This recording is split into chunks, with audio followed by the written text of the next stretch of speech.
आपने हाल ही में एक सन ऑफ बिहार मनीष कश्यप को अपनी पार्टी में शामिल किया है। उनके कई पुराने ट्वीट लोग निकाल करके कह रहे हैं कि ये उनकी सोच है। क्या ये जनसुराज की विचारधारा है? क्या ये एक एग्जाम्पल आप सेट करना चाहते हैं बिहार के लिए और देश के लिए? आप तो उत्तराखंड की है, गंगा वहां से निकलती है और वहां सैकड़ों नदियां, छोटी बड़े नदियां बंगाल आते आते गंगा में समाहित होता है।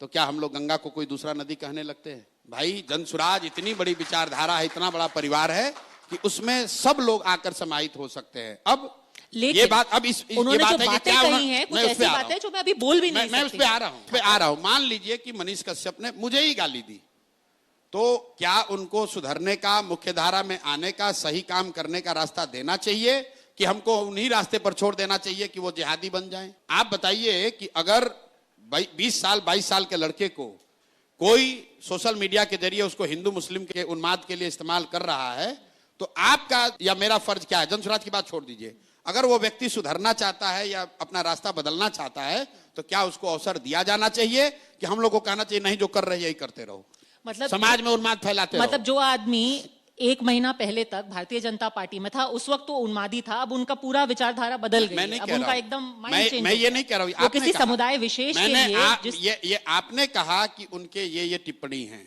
तो गांधी जी के साथ बाबा साहब भी साथ में काम किए। बाबा साहब का गांधी जी से कई मुद्दों पर बहुत मतभेद था। सुभाष चंद्र बोस जी उनके साथ काम किए, उनका भी कई मतों पर उनसे गांधी जी से सहमति नहीं थी। बहुत सारे लोग ऐसे थे जिनकी सहमति नहीं थी। जो कांग्रेस थी आजादी से पहले, मैं बार बार कहता हूं कि जनसुराज एक मायने में आजादी से पहले जो कांग्रेस की व्यवस्था थी, उस तरह की व्यवस्था बनाने का प्रयास है।